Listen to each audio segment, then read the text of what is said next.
बिस्मिल्लाहिर्रहमानिर्रहीम। अल्लाह के नाम से शुरू जो बड़ा मेहरबान और निहायत रहम करने वाला है। नाज़रीन ग्रामी, आज की हमारी वीडियो का मौजू है औरतों में हैज की इब्तिदा कैसे हुई। क्या हैज लड़कियों के लिए सजा है? क्या ये सच है कि हजरत हव्वा अलैहिस्सलाम को सबसे पहले हैज आया जो अल्लाह की तरफ से इनके लिए सजा थी? क्या हैज की इब्तिदा बनी इसराइल से हुई? क्या बनी इसराइल से पहले औरतें हैज से पाक थी? आज की वीडियो इंतहाई तहकीक के बाद बनाई जा रही है, जिसमें हम अपने नाजरीन को कुरान और हदीस और मुस्तनद रिवायात से इन सब सवालात के जवाबात देंगे। असल में इस मौजू पर बात करना इसलिए भी जरूरी है कि आजकल बहुत सी वीडियोस फैल रही हैं कि जिनमें गैर मुस्तनद रिवायात पेश करके सादा मुसलमानों को गुमराह किया जा रहा है। ऐसी ही वीडियोस देखकर हम सब अपनी माँ हजरत हव्वा अलैहिस्सलाम पर बुराई बांध देते हैं। आप लोगों से गुजारिश है कि इस वीडियो को पूरा देखिएगा ताकि दोबारा कभी कोई भी आपको इस मौजू पर गुमराह ना कर सके।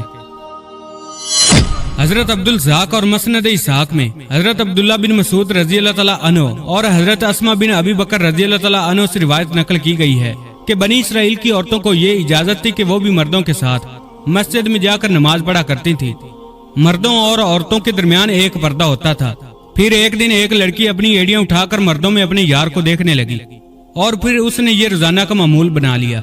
उसकी देखा देखी में सभी औरतें मस्जिद में आती और फिर एड़ियां उठाकर गैर मर्दों को देखा करती थी। चुनांचे उनको मस्जिद में जाने से ऐसे रोका गया कि उन पर हैज मुसल्लत कर दिया गया। अब कुछ लोग इस रिवायत से ये सबक लेते हैं कि हैज की इब्तिदा ही बनी इसराइल से हुई, जो कि गलत है, क्योंकि मुफस्सिरीन इस रिवायत की तफसीर में बयान करते हैं कि ये हैज आम नहीं था, बल्कि बनी इसराइल की औरतों को मस्जिद में गुनाह करने की अल्लाह पाक ने ऐसे सजा दी कि 4 महीने तक मुसलसल सुबह शाम औरतें हैज की कैफियत में रही और मस्जिद में आना बंद कर दिया। फिर जब अल्लाह पाक ने उनकी तौबा कबूल की तो ये अजाब उन पर से खत्म हुआ। सही हदीस मुबारका से ये साबित है कि औरतों में हैज की इब्तिदा रोजे अव्वल से है। आइए इस बारे में 2 हदीस मुबारका बयान करते हैं कि जिनसे साबित होगा कि हैज की इब्तिदा पहले दिन से ही है, न कि बनी इसराइल से इसकी इब्तिदा हुई। हजरत आयशा हज्जतुल विदा में अल्लाह के रसूल सल्लल्लाहु अलैहि वसल्लम के साथ हज के इरादे से निकली। रास्ते में उन्हें हैज आ गया तो वो इस अंदेशे से रोने लगी कि अब वो मुनासिब हज अदा करने से महरूम हो जाएंगी। आप सल्लल्लाहु अलैहि वसल्लम को मालूम हुआ तो आप सल्लल्लाहु अलैहि वसल्लम ने उन्हें समझाते हुए फरमाया, ये ऐसी चीज है जिसे अल्लाह ताला ने औलाद आदम में औरतों के लिए लाजम कर दिया है। इस हालत में तुम भी वही सब करो जो हाजी करता है, सिर्फ पाक होने तक बैतुल्लाह का तवाफ न करो। बिल्कुल इसी तरह एक हदीस हजरत उम्मे सलमा रजी अल्लाह तआला अन्हा से भी मरवी है। हजरत उम्मे सलमा रजी अल्लाह तआला अन्हा बयान करती हैं कि एक मौका पर मैं रसूल अल्लाह सल्लल्लाहु अलैहि वसल्लम के पास थी कि मुझे हैज आने लगा। मैं वहां से उठ गई।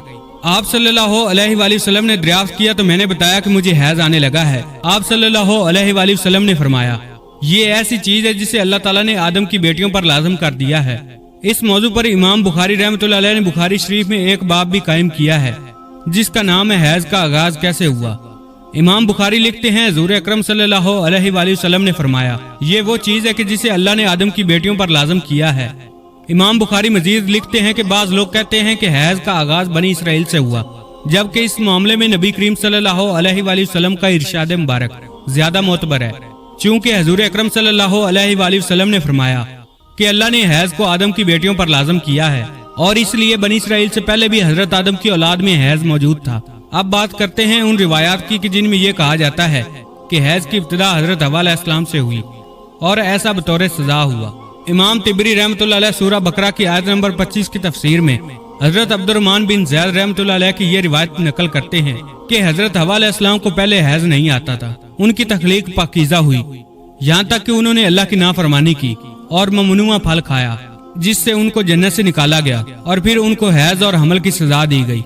और लिखते हैं कि अल्लाह पाक ने तब फरमाया, मैंने तुझे पाकीज़ा बनाया था लेकिन तूने मेरी नाफरमानी की, इसलिए अब मैं तुझसे खून जारी कर दूंगा।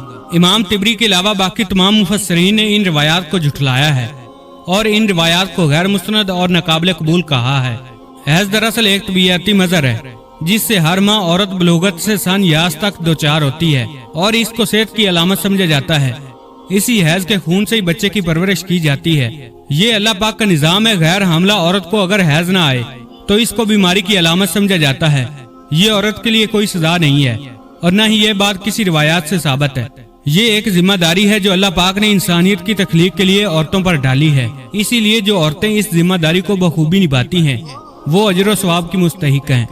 जैसा कि हजरत आयशा रज़ी अल्लाह तआला अन्हा ने एक दफा हुजूर पाक सल्लल्लाहु अलैहि वसल्लम से सवाल किया कि ऐ अल्लाह के नबी, मुझे तो लगता है कि औरतें पैदा ही मुसीबत झेलने के लिए हैं।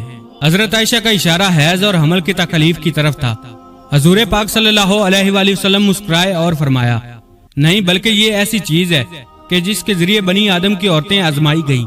इस हदीस के तशरीह में अल्लामा इब्ने हिजर रहमतुल्लाह अलैह फतह अल बारी में लिखते हैं कि औरतों की तख्लीक ही अल्लाह पाक ने ऐसे की कि उन्हें हैज आए। इसे इन पर पहले दिन से ही लाजम कर दिया गया।